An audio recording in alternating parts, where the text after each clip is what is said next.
Support for this episode of Judaism Unbound comes from the Oshman Family JCC in Palo Alto, California, whose vision is to be the architects of the Jewish future. The Oshman Family JCC is an incubator for new expressions of Jewish identity. It creates innovative Jewish learning, celebrations, and arts programs that inspire personal connections to people and ideas from across the Jewish world. Learn more at www.paloaltojcc.org. This is Judaism Unbound, episode 194, Funding the Future. Welcome back, everyone. I'm Dan Liebenson. And I'm Lex Rothberg. And as we continue our series on education, this week we turn to the critical topic of how educational initiatives are funded. And we're thrilled to be able to have this conversation with an important player in the field of funding Jewish education, the Jim Joseph Foundation. Over the last decade, the Jim Joseph Foundation, which seeks to foster compelling, effective Jewish learning experiences for young Jews in the United States, has been one of the country's major funders of Jewish education, having awarded more than $500 million to this work since its establishment in 2006. Our guests today, Barry Finestone and Josh Miller, are, respectively, the president and CEO and the chief program officer of the Jim Joseph Foundation.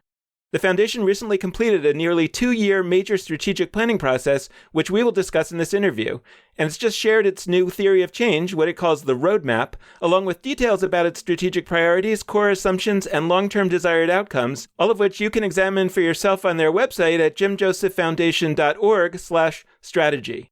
These materials, in their words, seek to convey how the Foundation now approaches, supports, and fosters effective Jewish learning experiences that are meaningful and helpful to people throughout different inflection points in their lives, all of which is to achieve the Foundation's aspiration that all Jews, their families, and their friends will be inspired by Jewish learning experiences to lead connected, meaningful, and purpose-filled lives and make positive contributions to their communities and the world.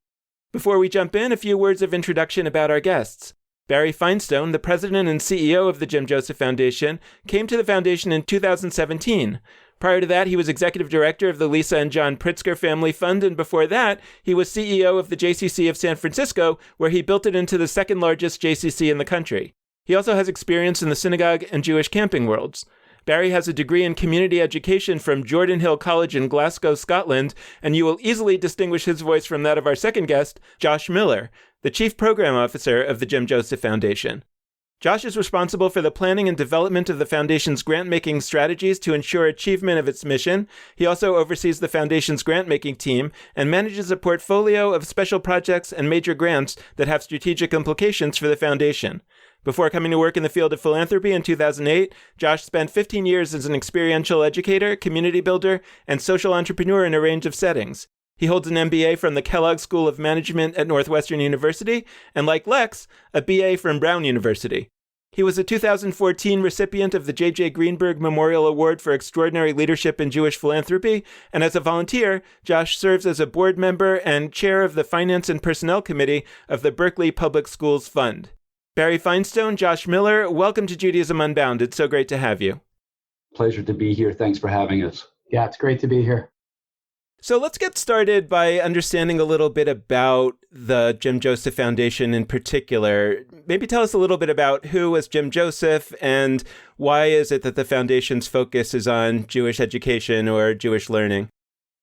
Jim was a real estate entrepreneur here in the Bay Area and built an incredibly successful company called Interland, which was based in Davis, California. And with the primary real estate holdings that Jim got together were in the Bay Area. Jim unfortunately passed away quite suddenly at the age of 68. And in his estate, he left his real estate company that a foundation would be set up in his name to focus on Jewish learning and Jewish education. At that point, up until that point in his life, Jim had supported mainly Orthodox schools and other forms of formal education learning, but later on in his life had showed an interest in some of the more informal parts of Jewish education, particularly around summer camps, and that really opened up the foundation to be thinking about other ways to impart his legacy in the community. I would add to that just the strategic mindset that Jim brought to his business investments has become part and parcel of the legacy we try to live out through the how of the grant making at the Jim Joseph Foundation. And, starting really from the beginning with our founding executive director, Chip Edelsberg, who was a student of this kind of movement around effective philanthropy. He wanted this foundation to be a practitioner of these ideals of making larger grants over longer periods of time, focusing on unrestricted funding with no strings attached to it, making investments in the people in ways that bring out, the kinds of outcomes that we want to see. And that was kind of all part of the work that we've done over the first decade and beyond, and still remains really very much part of the DNA of this organization. Because this foundation happened almost overnight, there was a desire and both a desire and also a requirement to get an awful lot of money out the door very quickly. And in its first X years of business, I do relate it to the analogy of being a parent. Your job is to kind of get the child ready, get the child set to go on to a more fruitful life. And the founding professional team, together with the founding directors, I believe did a magnificent job in steering the organization and making a solid foundation and reputation. There was a child born, and I would finish that piece of the conversation by saying that we are now kind of ready to go to college. It is really kind of where we're at with it right now. I just want to make one thing clear to listeners who don't know, that when you have a foundation, according to the IRS rules, as soon as there's a foundation with an endowment, you have to give away, I think it's 5%, at least 5% of that total each year. And that's a lot of money when you're starting with a lot of money. And so when you're starting a new foundation and all of a sudden you have to give away tens of millions of dollars a year, that's not an easy thing to figure out how to do very quickly. Right. And just to give more additional context, when the foundation started, its assets were approximately $700 million, a little bit more. And therefore, that requires a spend of $35 million. Now we are plus or minus around $1.3 billion, and therefore it requires a spend that is significant. I first heard about the Jim Joseph Foundation when I was involved with Hill International. So I was in college at the time, and I think I had such a low-level understanding of what like a Jewish funder is or what a Jewish foundation was. To me, it was just like, there are these cool named foundations that appear on communal initiatives, and like, okay, I know that there are folks behind those that give money. And I don't think I had much of a sense that there was like really deep discernment and really deep visioning around what types of things they supported. I think I was just like, they probably hear pitches or, find out about whatever's happening. Like if they like this one, they'll do that one. If they don't like this one, they won't do that one.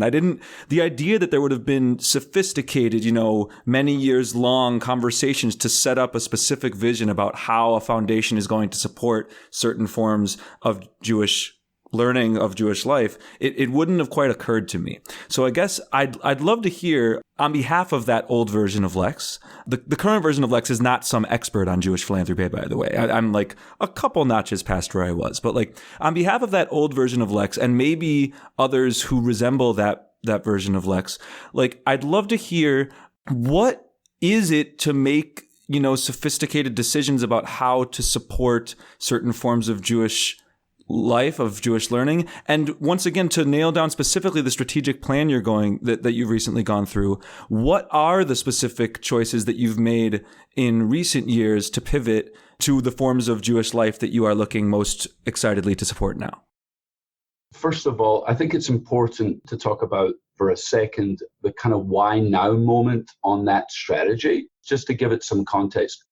A few years ago, the foundation founding directors made a incredibly pivotal, brilliant governance decision, which was to step one by one, step off the board and put into place a set of governance practices that involves term limits and that really begins to seed the foundation and move it from this childhood phase into this adult phase. And at the same time, at a very similar time, the founding executive director, Chip Edelsberg, announced his retirement. And it meant that a type of, that was the point in the organization where we're going to hire a new executive director, in this case, a president and CEO.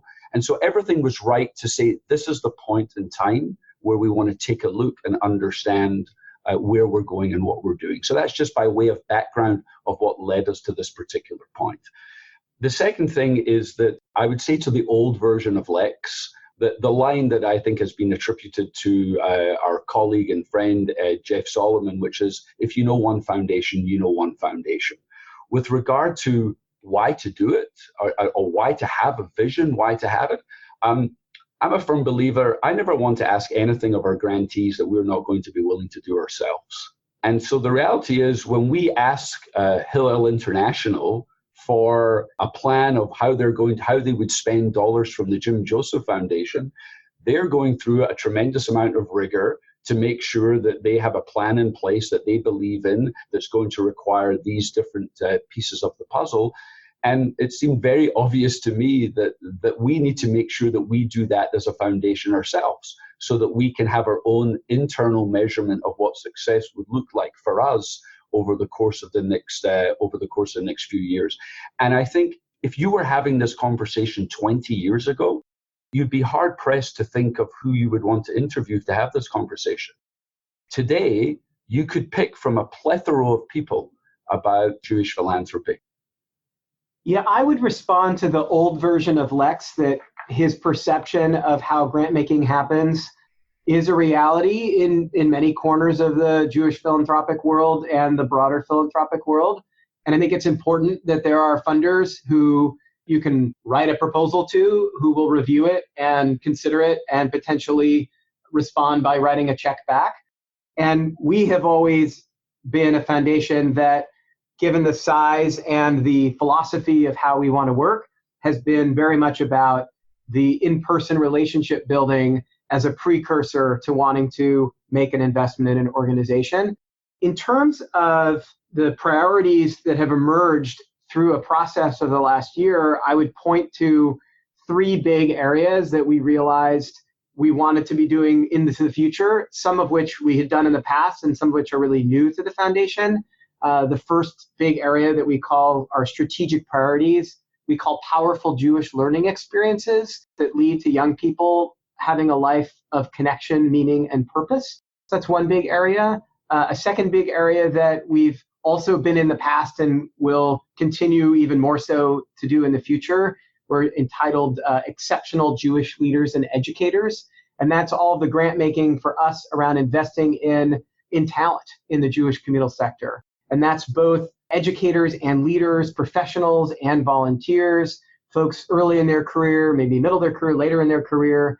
We have found that when you invest in an individual in a position of leadership or in an education role, you not only influence that person, but you can affect all of their students or all the people who work for them and all of the students who will learn from them. And it's a great kind of leverage opportunity for us to lift up all boats.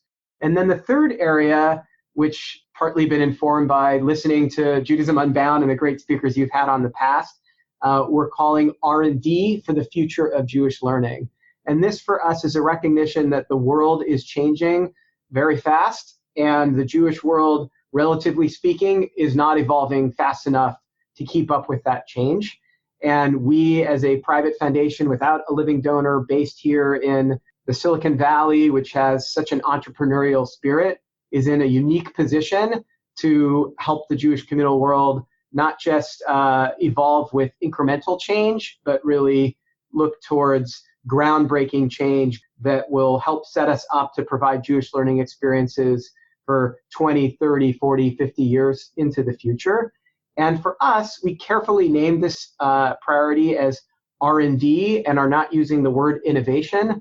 As we define innovation, for us, that would be about investing in the new ideas as they emerge. And for us, R&D is about the engine that drives that innovation. How do we change the culture to be more about experimentation, more about taking risks? And how do we create the platforms that will foster the emergence of new ideas, that will incubate those new ideas and help spread those new ideas? And this is a new area in many ways for the Jim Joseph Foundation, and we're still determining and developing what it looks like to implement that. We believe it's needed and an area that we can make a unique contribution. So can we get a little bit to the fundamental theory of change that you're operating with, in the sense that, I guess question number one is, why is it that you focus on Jewish learning and Jewish education? Is it because Jim Joseph cared about Jewish learning and Jewish education, or is it because you're making a claim that Jewish learning and education, by the way, I'm curious if there's a distinction between Jewish learning and education that you make, but I'm curious about whether you're taking a position that is the most fundamental either essence of Judaism or essence of how to get Judaism to where we're hoping it will go, or you're just saying, no, there are a number of elements that are involved in Judaism that are all really important. We're just really interested in learning and education, and that's why we're focused on that, and other foundations might be focused on something else. Regardless, I'm curious about then how you take that focus on education and learning and say, okay, so we believe that if we are able to make this better in these various ways, X, Y, and Z will happen that are good things. We're doing it because it is something that Jim wanted and believed in. And the foundation does believe that this thing that we call Judaism and Jewish learning has, throughout time, played a crucial part in the evolving nature of society and the evolving nature of Judaism. So we fundamentally believe in both. And regardless of a world that is constantly evolving and constantly changing, Judaism and Jewish learning has played a key piece, to that puzzle. I want to, if I can, just for a second, just take a step back, which is really just it's kind of going back to the old Lex. Philanthropy and the way that we approach it at the foundation is not a happenstance situation, right? It's for good or for bad. It's trying to be very thoughtful. It's trying to be very smart, and it's trying to live within a set of guidelines and boundaries that we have. So when Josh just laid out the 3 strategic priorities, I would ask your listeners to maybe think about, perhaps it's like, it's a mix of equities, it's a mix of fixed income, and it might be some cash in there, right? So in these 3 strategic priorities, we actually have target allocations of money that we're trying to to put in there. So it's not just that we're reacting to, this is a great idea, it fits into this category, and we're going to, and there's going to be 90% one year is going to be in this category because that's where we saw most of the opportunity. We're actually trying to build something that is diversified, that actually achieves a result, as opposed, in the same way that one stock portfolio does, which is hopefully to get you ready for retirement and and other things. So I just wanted to kind of drill down on the point. Not all philanthropy that works that way. We're not suggesting that it's the right modality for philanthropy. That's an individual thing. But for us, there is this kind of focus on really trying to drive towards something and to build a model that will get us there. I love that metaphor, because one of my critiques of the Jewish funding world, let's say, has been that there isn't enough of it invested in the high risk, high potential reward portfolio, right? Meaning like a lot of it is invested in bond funds and very little of it is invested in speculative, entrepreneurial, investments, most of which you're going to lose. I've often used a metaphor of pharmaceutical research on the theory that, most of the experiments go nowhere. And if most of your experiments succeeded, you probably aren't doing the right basic research, and you're not going to find the really great stuff, because that requires this level of risk and risk taking that is, but that's also scary. And I understand why people shy away from that in the stock market and in philanthropy, is because you don't want to lose your investment. So I'm excited to hear about your saying, hey, let's open up that part of our portfolio. I'd love to hear you talk a little bit more about how you think about then what to invest in. even though you may have a high risk pool of investment, you're not just throwing it at the wall. Yeah. So how do you kind of think about what's a good investment and what's too crazy or just whatever? Yeah. And then I guess I'm also interested though in the other side of the investment pool, because I think the question is, how do we think about, if I'm investing my money, then my goal is ultimately to make more money. If I'm investing my money in philanthropy and I'm investing it both in what's going on already, but I'm also investing it in this very speculative area with a set of assumptions that maybe the world is changing so much that everything we're investing in today isn't really going to be around in 50 years. And that's okay, because we've also cultivated this other area. How do we think about what it looks like to be successful? How do we measure that? How do we think about whether we should be moving more money from one place to the other over time, et cetera? First of all, the term R&D, innovation, it has become such buzz phrases, okay, that nobody really understands what it means in the Jewish world. The R&D for the future of Jewish learning priority came up on the level, on the basis of the following. What would it look like to use the Gretzky line to begin to thinking about skating where the puck's going to be? That basically most great work that is done in the North American Jewish community is a reaction to some type of problem that has already occurred.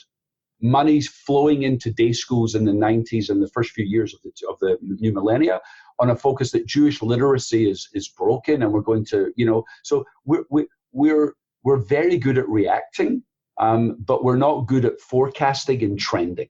So that was kind of like the big theory. Now, as it gets to your point about what's happening in the bond side of the equation, so to speak, R&D for me does not just mean the new platform, things that nobody could see. Okay, there are three types of R&D. There's R&D as an integral part of a core function of a business. So think ketchup. Glass bottle to plastic bottle is an internal R&D modality.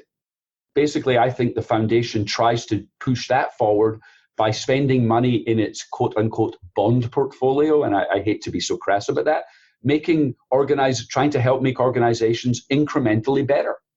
Then you move it out to something that is more out there a little bit. And then you have the third extreme where it's just great thinking, no prescription, and Google X comes up with Waymo and self-driving cars, etc.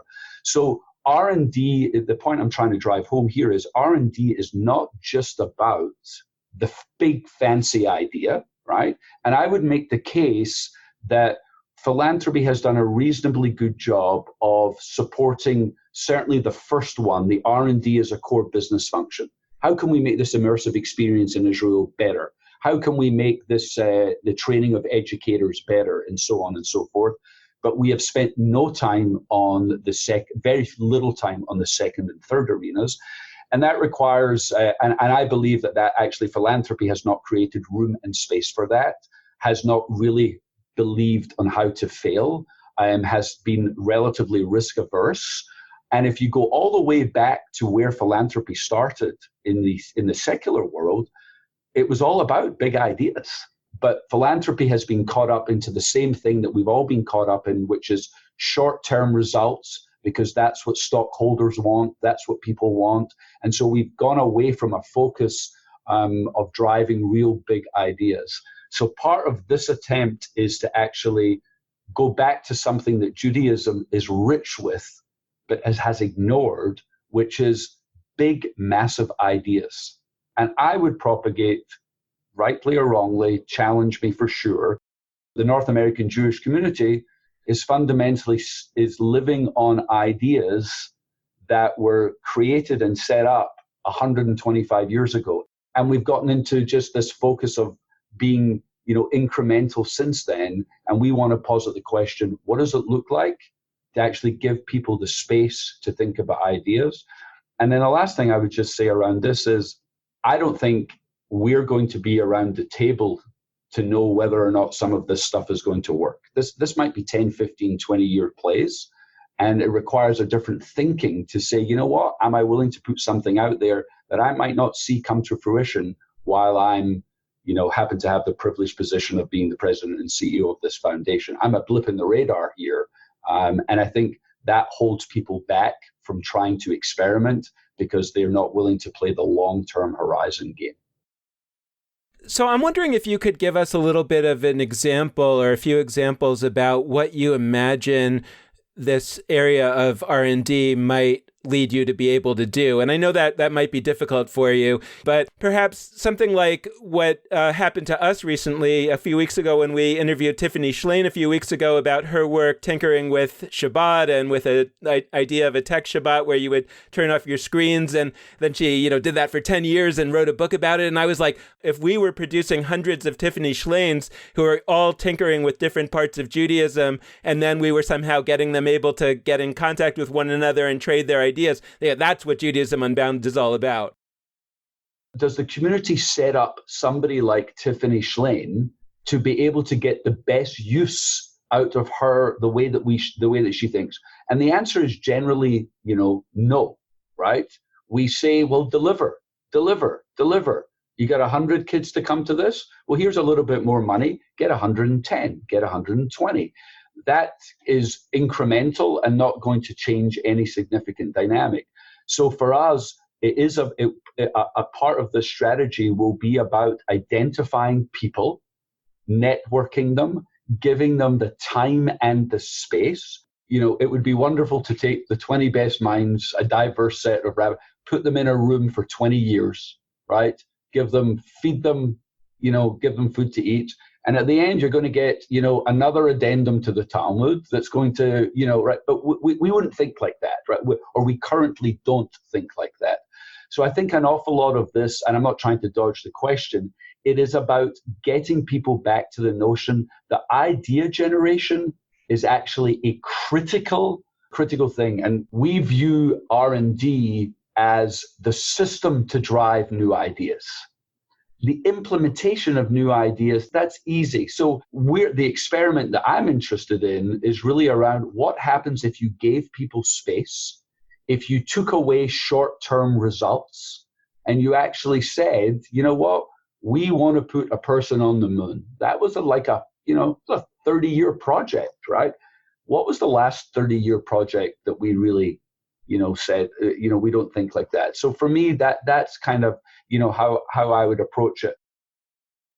Most people who are in the business of Jewish education today come to work, they put their head down, they do the thing they've been assigned to do, they work towards a set of metrics and goals or outcomes that they're working towards, and most of the ones that I know do it, 60, 70, 80 hours a week as a labor of love. And the notion of taking a step back and thinking about something completely different for Jewish education is kind of a pie in the sky idea for them. And one of the questions that we're asking is, what would it take for us to support organizations and organization to create breathing room so that the smart people they already have, perhaps with new creative thinkers, could come in and give them space to experiment and do what's new. And we as a community just haven't experimented with any of that. It requires a significant culture change. I spent most of my career on the other side of the table, running organizations. And regardless of the size of the organizations I was honored to run with, smaller or bigger, even the ones that were, better resourced with like the JCC of San Francisco, hundreds of staff, my time was spent, thinking about today. And, I tried my best to do tomorrow, but, I just got to keep the wheels turning. We don't give incentive for our people to think. And I think philanthropy has an opportunity and a responsibility to do that. Tim Cook has got nothing to do with the day-to-day of what's going on at Apple. And I say to myself, he's thinking about tomorrow. He's got teams of people thinking about tomorrow, not just him. There's whole departments.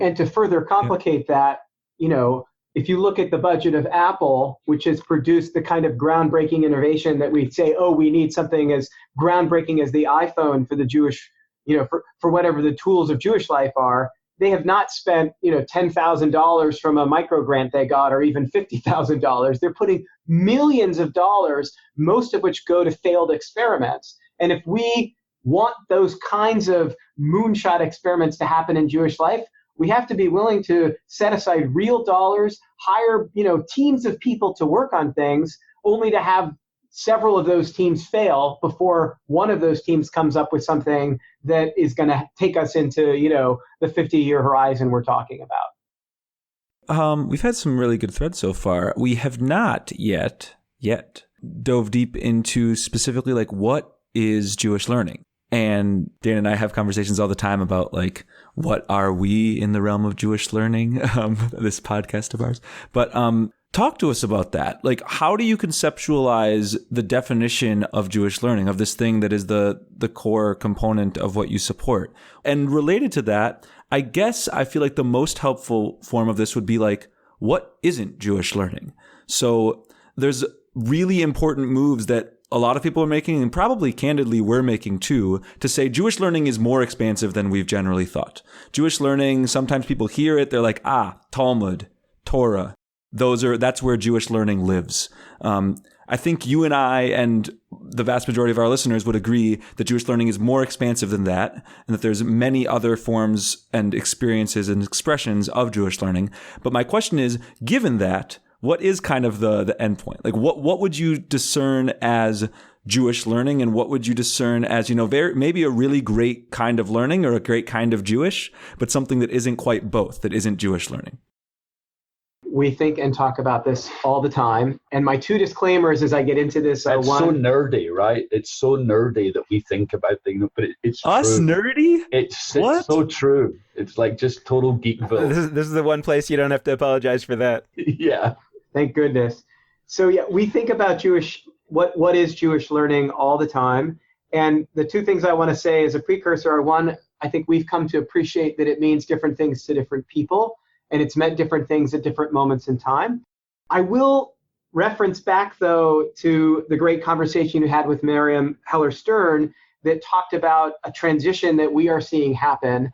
And even when we first got into this work, we didn't really ask the question of why does Jewish learning or Jewish education matter, but there was an understanding that we were in the business of perpetuating Judaism. We were about survival. And we were about funding those projects that were leading to more Jews doing Jewish because we want to keep it going. And what we have learned, particularly from talking to the beneficiaries of our grantees, the young Jews, is that that's just not resonating for them. They are seeking out Jewish learning, but they're doing it for different reasons. And they're doing it actually for a very old reason that folks are looking in their lives for answers to complicated questions in a complicated time. And as we got into our planning process, we realized that resonated for us as a foundation as well. And we adopted this language of investing in Jewish learning as a means towards connection, meaning, and purpose in our lives. And just to unpack that for a moment, when we talk about connection, we're talking about connection to other people, connection to something bigger than myself, God, or whatever that means to me. We're talking about, with meaning, questions of who am I and what matters to me, where do I come from? And with purpose, it's like, well, what do I want to do with that? How do I want to make a difference in this world? And we know a number of experiences that we currently fund that make a difference for that. It tends to be those deeper experiences where you do them in an ongoing way, meeting on a weekly or every other weekly kind of basis. It's those immersive experiences like camp, like youth group, like a travel experience where you can really get into community and be with others and struggle and wrestle and ask questions. As we define Jewish learning, we just have to think about that broadly. I would take it down to the ground for a second and just say it's experiences that draw upon wisdom, values, practices, culture, tradition, history. It's wide, but for us, they have to have some type of, we're looking for long-term influence here. It's classrooms, it's homes, it's offices, it's retreat centers, it's camps, it's campuses, it's synagogue, it's all of these things. And I think in the past, when people think about Jewish learning and they think about there's still a very generally narrow approach to what that may mean. And we're trying to broaden that without diluting the content piece of the puzzle. This builds on an important idea for us, and why we choose to use the word learning more than the word education is that oftentimes when folks say education, they think about the educator who is providing the knowledge. And when we talk about learning, it focuses us on the individual learner and recognizing that, that can happen with an educator in the room, or it might not happen with an educator in the room, which is why we've kind of gone to this word that we feel is a bit more expansive to talk about learning and learners. I also just want to hone in on something else that's really emerged for us in the past year or two of thinking deeply about how we want to work moving forward. And that is this learner-centric mindset when it comes to the work that we do. And an appreciation for if what you're trying to do is, make more Jews more Jewish, you set your own agenda about when you want to reach them and the kind of content you would provide. When you're thinking about the individual learner and their journey, we started talking about this idea of the inflection points, the moments in our lives when we actually are reaching out to try to find answers or struggling in some way with something that Jewish learning could help enrich our ability to do. So examples of this would be, I'm a young person who just moved to a new community and I'm feeling lost and lonely. Or I just had a baby and I'm a new parent and I'm trying to understand the values I want to instill in this young person. And I also say it's not just about maybe a life cycle moment, but there are also these moments that occur. There's a disaster in a city that I care about and I feel a desire to go serve. How am I going to do that in the most meaningful way, especially in this moment in time where we're having kind of a crisis of ethics and morality. In fact, in some ways, this is our moment to shine, and we just need to step out and be doing the work. But really, it'll be about the changing of a mindset so that we feel that part of what it means to be a Jew in the world today is to invent and reinvent what it means to be a Jew in the world today. And we need to change the culture so that we feel like that's part of who we are. It's always been part of who we are. It was a long time ago, but I think in some ways we've lost that. And part of the work of this foundation is to try to, reset the conversation in many ways that I think you guys are trying to do with the work of this podcast and the spurring of new ideas and rituals. This just seems very central to what's needed in this moment. I'll just be clear and say the more the world goes to hell in a handbasket, the more opportunity there is for this thing called Judaism. I want to just pursue the question of learning a little more deeply because I haven't spent as much time as you, recently doing this process, so I'm not sure that my analogies are the best, but I'm trying to think about the categories in which Judaism might fall into. So, for example, I think about something like a car. I don't know anything about how a car is made, but I am engaged with my car all the time. It's an important tool in my life. It makes my life better. Same with my phone, for example. I know very little about computer science or computer programming. I haven't engaged in any formal learning process or really informal learning process about my phone, but I use it all the time for all kinds of purposes. As opposed to the person who works at the car company or the person who works in Silicon Valley who has gone through this intensive learning process through which they've learned how to do all these things which have given me the tools that benefit my life. And I'm sort of wondering whether Judaism, as you see it, falls into the realm of the great tool for life, like a car or an iPhone. And if only we could have better people in the trenches, making it, right? Meaning that this is fundamentally about what we might call leadership education. If they could only make Judaism better, then Judaism would work a lot better for people who don't necessarily have to learn so much about it. They have to just do it. Or are you saying that Judaism is fundamentally in the category of something like, civics or perhaps writing, that we really want every person to be pretty good at, because it's essential that everybody plays this active role in the sort of making of it. And so learning becomes inherent in the thing itself, and because learning really is what it's all about.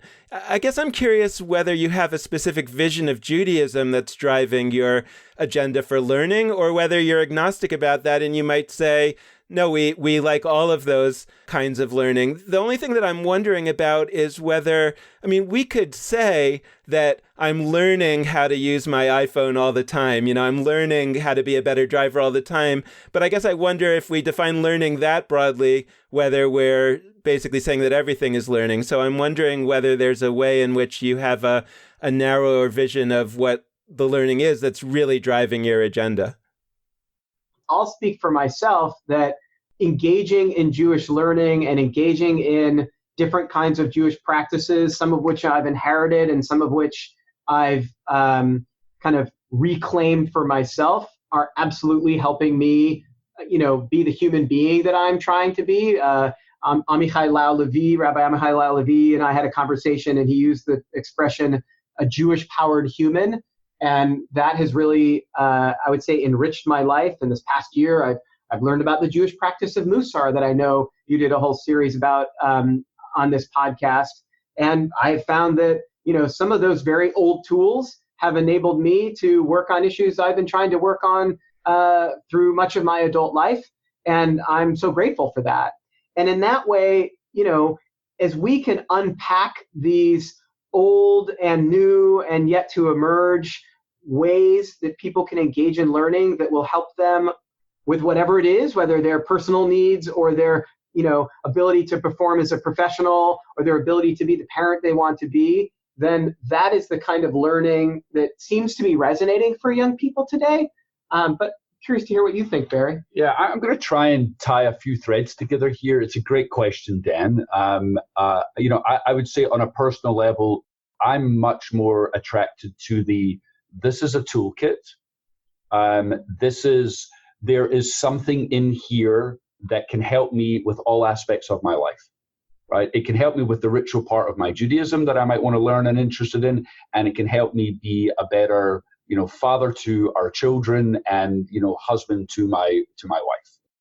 The thread that I want to try and tie here is those people that are trying to deliver the content to make me help me understand that Judaism might have a play in making me a better son, a better friend, a better boss, whatever it is, that they are focused on doing all of that work.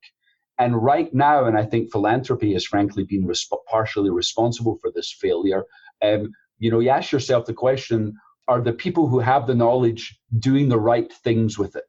Okay. And here, I would tie it back to something that we've tried here, our partnership with the Correct Foundation in giving Shalom Hartman Institute $20 million between the two foundations, giving them the ability to pursue a significant strategic plan, was in recognition of the deep belief of their work. But it was also a recognition that is it good value for my colleague and friend Yehuda Kurtzer to be running around the country trying to raise $5,000 here and there, or is the best value that he and his tremendous faculty are deep in research and understand and are mining our tradition in such a way that could actually fundamentally help people live Jewish lives? We have a grapple here about do we play in the engagement game versus the learning game, because it is a gateway and we get that and we like that.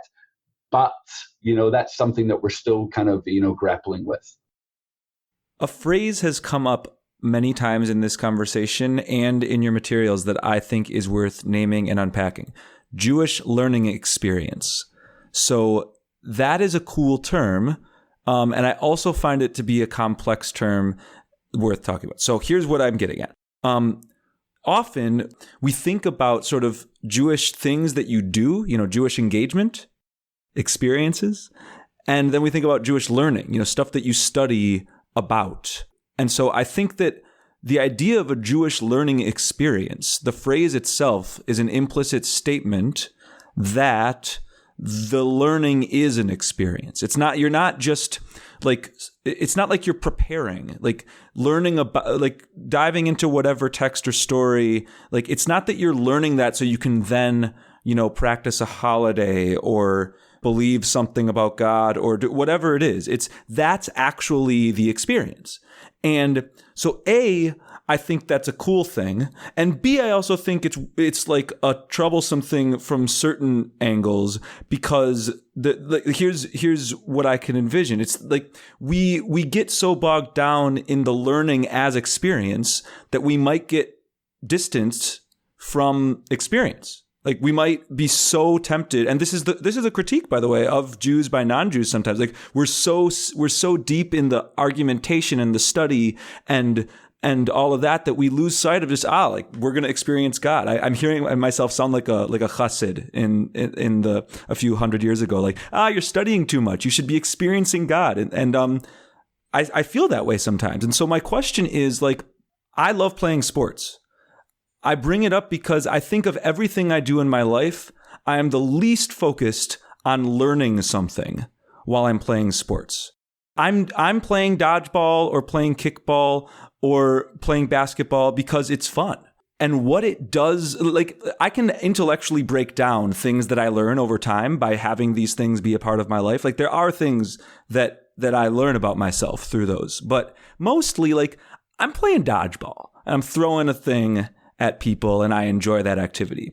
And I worry sometimes that, like, with Judaism, we enjoy the meta-Judaism. We enjoy thinking about it. And that's what our podcast is in many ways. It's talking about Judaism. But when people sort of are pushed to just do the thing themselves, sometimes it's hard to be like, it's hard to discern, like, what is valuable about this. So I guess I wanted to ask you, like, if hypothetically there was some form of Jewish experience out there that, like, let's say it was the most transcendent Jewish experience of all time, and people do learn some things because every experience incorporates learning, but there's like a wipe the slate clean thing at the end where everybody's memory is wiped and there's no learning whatsoever, but it was the most transcendent Jewish experience of all time.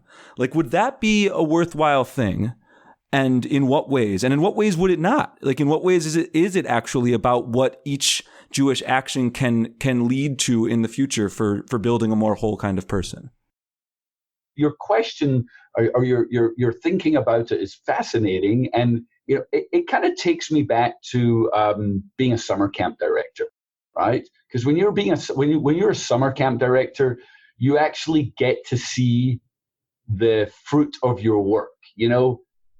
Kid comes, counselor comes, 4 weeks later or 8 weeks later, kid leaves, counselor leaves, and you're actually, sometimes seeing a different person leave.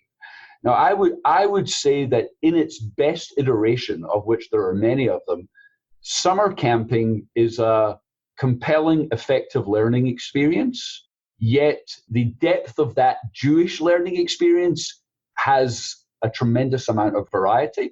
And I think if you ask most summer campers, their experience is deeply Jewish, but might not necessarily have been informed about something that was happening Jewish to them day to day. It was kind of like this kind of lived experience, sometimes by osmosis.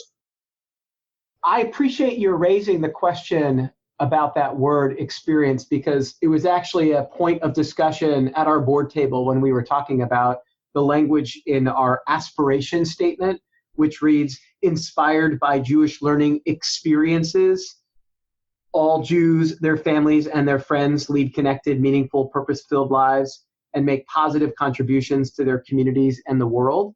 We added that word experiences for the very reason that we were concerned that we might later, or others might misunderstand, that Jewish learning was about more than sitting down and having a discussion about text. A lot of being Jewish is learned by doing, celebrating a Jewish holiday, or the experience of a Jewish life cycle event, or being in Shabbat is in its own right about learning. We learn by doing. I think actually there's a lot of evidence that if you put kids in a classroom and teach them about Shabbat, it's not nearly as effective as putting kids in a camp or a retreat or some other kind of experience, or in a home and having them just simply experience Shabbat.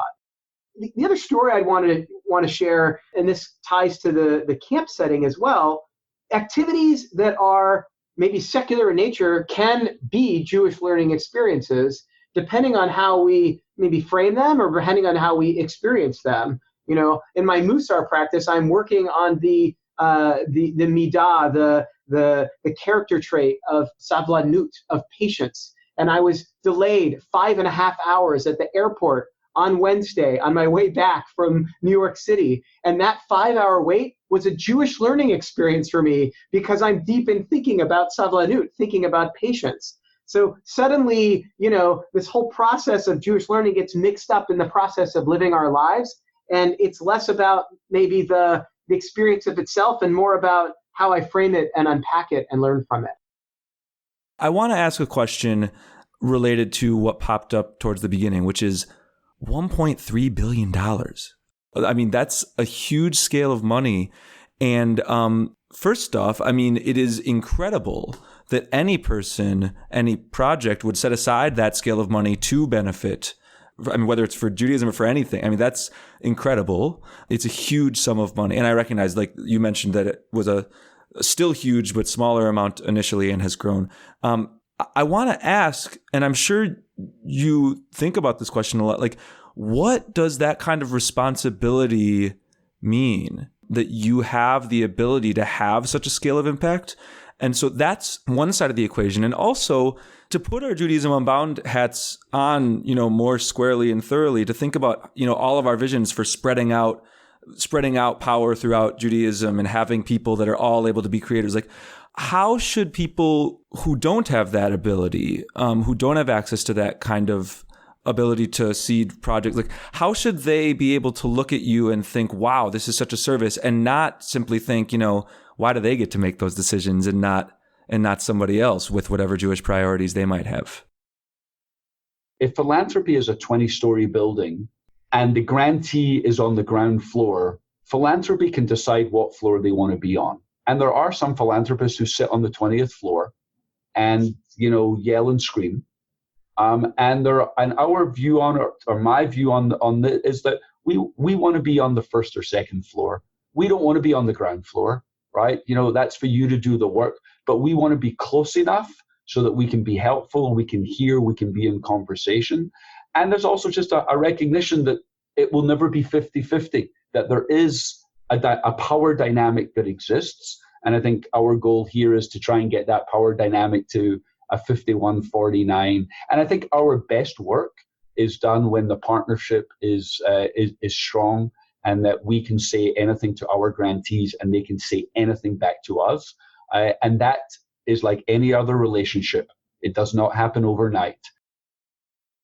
The first thing that comes to mind as we kind of reckon with the dollar amount that this foundation is tasked and challenged and has the privilege of allocating is just, to do so with a great amount of humility in appreciating the opportunity that we have.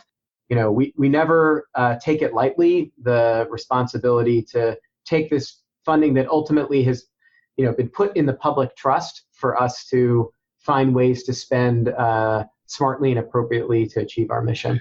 The trappings of philanthropy on the professional side can be suffocating. I'm looking at my computer screen. When it goes to the screensaver, what scrolls along the top is, remember, it's not your money. We are blips in this radar here on the wonderful and incredible gift that Jim of blessed memory gave to the Jewish people. It's a remarkable thing. And at the same time, the minute that I came on board here, somebody called me up and said, hey, you just got 2 inches taller. Your jokes are always funny, and you became remarkably better looking. I am perceived to have knowledge that I do not have. I have a certain amount of knowledge, about how to do certain things. And I think I know how to run an organization. And I think, the balance of that with philanthropy has gotten a little bit wacky. And fundamentally, power, can corrupt. And we're trying to be very, very, very, very mindful of that. Thank you so much to both of you for joining us. This has been a fantastic conversation. Thank you for the opportunity. It's been great speaking with you both. And thank you for the work that you do on this podcast, which we know is an enriching part of a larger conversation that we're thrilled to be a part of.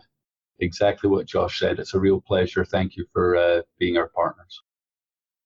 And thanks so much to all of you out there listening. We hope you've enjoyed this episode, and we hope that you'll tune in again in the future. We want to close out this episode in the same way that we always do, by encouraging you to be in touch with us, and there are a wide variety of ways for you to do that. First, you can head to our Facebook page, Judaism Unbound. Second, you can check out our Twitter feed at Judaism Unbound. Third, you can go to our website, judaismunbound.com. And last but not least, we love it when you email us. You can do that via dan@judaismunbound.com, lex@judaismunbound.com, or both. So the last request we'd like to make, especially as we have this conversation about Jewish funding, hint, hint, is that you are able to fund us yourself, and we love it when you do. JudaismUnbound.com/donate. That's where you go to do it. You can send us either a one-time gift or a monthly recurring donation. Either of those are greatly, greatly appreciated. So thank you so much for your support. We hope you've enjoyed this conversation. And with that, this has been Judaism Unbound.